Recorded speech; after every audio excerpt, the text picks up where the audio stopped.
Today we make pesto, but not the pesto you know, not the Genovese pesto, a pesto from Sicily, pesto alla Trapanese. One that I've come to believe might be better than the Genovese. And it's traditionally served with a really amazing, beautiful, fresh pasta called Busiate, which we are gonna learn how to make as well. But first we must make the pesto, so let's just jump right into it. Now a Genovese pesto, you got basil, Parmesan cheese, garlic, olive oil, pine nuts. The Trapanese starts very similarly. We've got basil, we've got olive oil, we've got garlic. But it differs in the sense that instead of pine nuts, the Sicilians use their native almonds. And instead of Parmesan cheese, they used Pecorino Romano. This is an arguable addition, but in some recipes you find fresh mint, which I actually think is really nice in the dish. And then of course you've got these star fresh tomatoes. In this case, we're gonna use some beautiful fresh cherry tomatoes. Apparently Genovese ships stopped into the port of Trapani in Sicily and brought with them a sauce called Alla, which is basically just a form of pesto made with garlic and walnuts. So the Trapanese sailors took that idea and adapted it with the ingredients that were local to them. Kind of sounds like how Italian-American food evolved,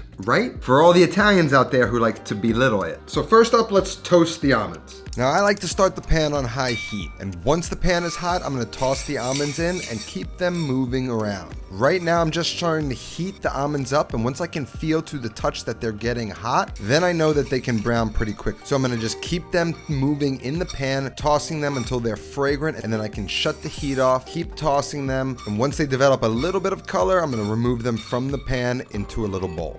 So now we got our toasted nuts. Now traditionally pestos are made in a mortar and pestle. Not a stone mortar and pestle like this, a marble one. A stone like this kind of bruises the leaves of the basil a little bit too much, but a marble one creams everything very nicely. Now the problem is, in almost all cases, no mortar and pestle you have in your house, whether it's stone or marble, is going to be big enough to make this recipe. For example, I got my little mortar and pestle here, I've got my almonds, and I've got my garlic. And imagine that this is a marble mortar and pestle. Cut the garlic up into it, and when you do this, you would always start with the garlic and the pine nuts in the mortar and pestle first. So that's just all the nuts and the garlic, and that's like a third of the ingredients. And the idea is to beat these, create a cream. The heat from those almonds kind of wake up the garlic. It smells amazing. But as you can see, I'm making a mess. And these are just two ingredients. I still have to work all the other ingredients into it. However, I will say the texture that a mortar and pestle will give, once you beat these down into an actual cream, it's a texture that is unique to making it in a mortar and pestle. But we're at home, so we're going to concede that that's not the best route. Now, the other problem is that I don't want to have to take out my big blender to blend such a small amount of things. Wash all of these things, takes up huge amount of space in the dishwasher, and it's just too much machine for essentially a few servings of sauce. Which is why today I'm using the NutriBullet Ultra, the perfect single-sized blender for this particular sauce, thanks to our sponsor today, NutriBullet. A 1200 watt motor makes the Ultra NutriBullet's most powerful single-serve blender yet. It's their quietest blender with a specialized design that produces lower frequency sound. It's a streamlined profile, takes up minimal space on the kitchen counter. It's easy to pull out and move around, and it brings an innovative design into your home with an elevated stainless steel finish. A glow interface illuminates two blending options as soon as the cup meets the power base. Choose the full circle for the automated smoothie cycle, or you can use the pulse circle for a more hands-on control and creating texture for salsas and pestos. We can take our basil leaves, start throwing them into the cup. So pack those basil leaves down, about 40 should work. Then we're gonna take, maybe 5 to 10 mint leaves. A little goes a long way. Sort of adds a little bit of sweetness to balance everything out. Then about a pint of tomatoes. Just give them a cut in half and into the blender. And then about a half cup of olive oil. About a cup of the Pecorino Romano, and then finally the nuts and the garlic. You can just kind of compress that down. Make sure you're not above the max line. Screw on the lid.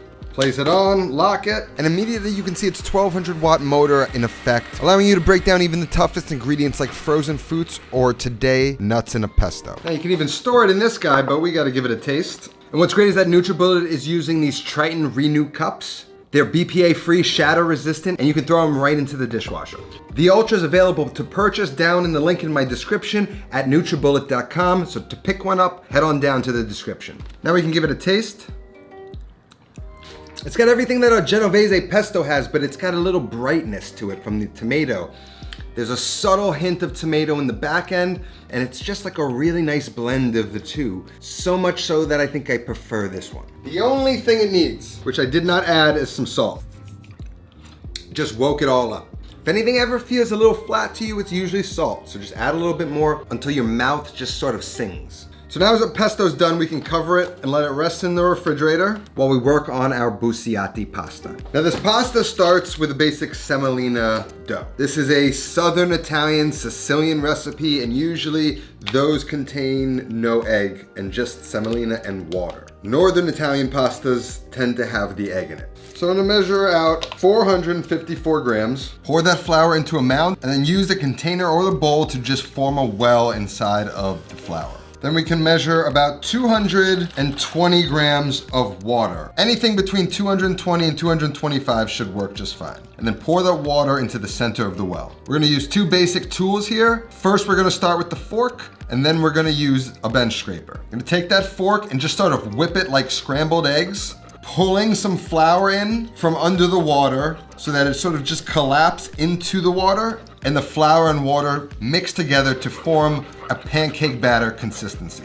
Once you've got sort of that creamy consistency happening with the flour and water, then we can switch to the bench scraper. And then we can start to pull that ring of flour from the outside into that mixture, cutting in the flour, making sure we hydrate each grain of flour in that water. And we'll just do that until a ball forms that we're able to work with. Once you can feel that mixture begins to moisten, you can sort of start to squeeze it together until a ball forms that we'll be able to start kneading.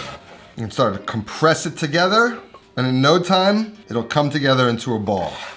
At this stage, it feels very similar to like a pie dough. So you're just sort of like folding layers in and working it until it just kind of comes together. That flour pooled into the center, and then this ball is just gonna suck it all up. And then we can just knead it, taking the far end, pulling it back so that it almost meets this other side. And then you're gonna press down and push forward so that those two sides seal with each other. And then you rotate it and do it again. And right now the surface of this dough is kind of rough and crumbly. And if we do this for about 5 minutes, you'll see it completely transform and become much smoother. So I'm just picking up all of that flour off the board now. And once it's all absorbed by the dough, then we could just go and start to get into a kneading flow until this ball smooths out. And you kind of don't want to be like light with it like this. You kind of want to put your body into it. There's a stance with my feet that I want to have some leverage. So every time I push forward, I'm using the strength of my right leg or my dominant leg.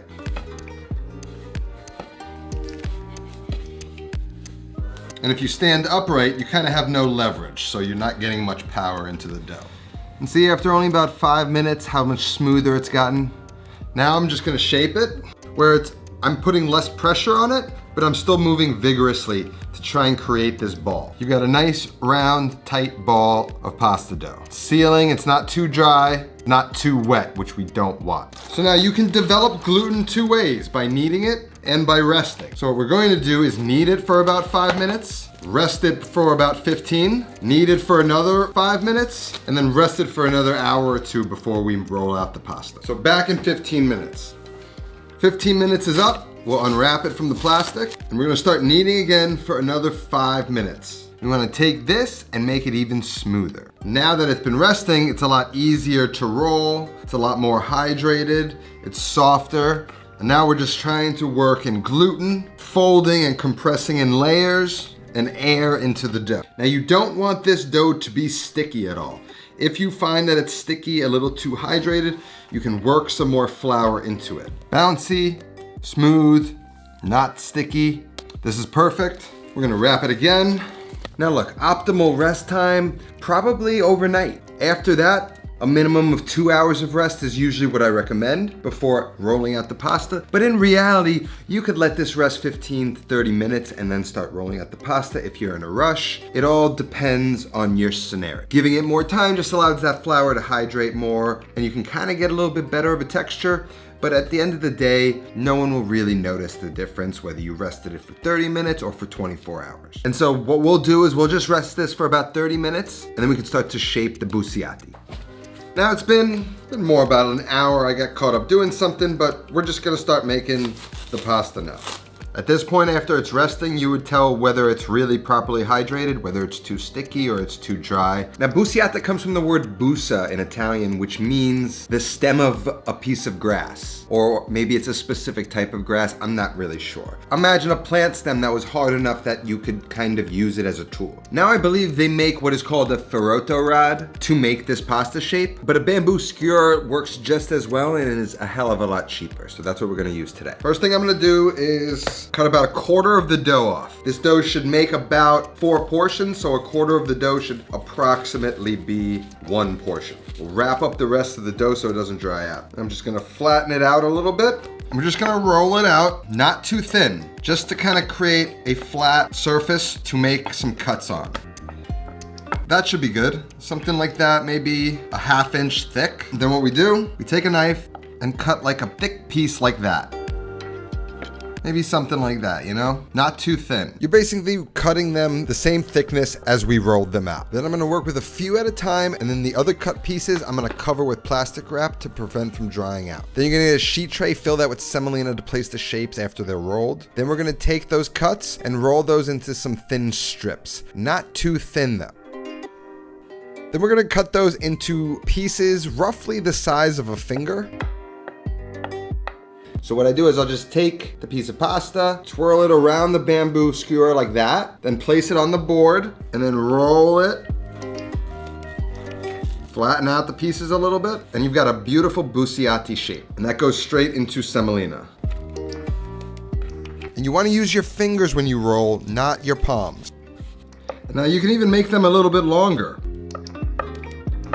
It just wraps around a few more times of the bamboo. Roll a little bit once, then roll on the skewer to close those edges. And now it's just a little bit longer of a shape. Now you don't want to press too hard initially. You don't want the pieces to get too thin and to lose their texture. So I just go down, I gently press and roll forward, and then gently press on the stick. And the stick kind of does all the work. Now this is not how you'd see an Italian grandma making this shape, but it is how I've adapted it and how I found it to be easier to roll. Look at this one, this is perfect. And it looks like something that's terribly difficult to make, but it's actually kind of incredibly easy. And it's one of the more impressive homemade pastas you can bust out once you nail this technique down.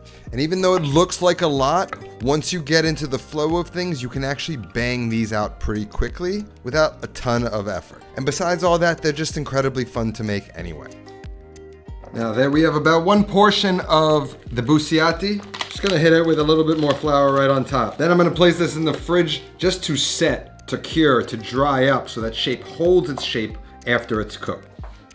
So now our busiate has sort of hung out. As you can see, it's stiffened a bit and it's holding its shape really nicely, and that's what you want. That's why you let it dry out. A shape like this, especially if the dough is a little too hydrated, can sort of just flatten out and lose its shape easily.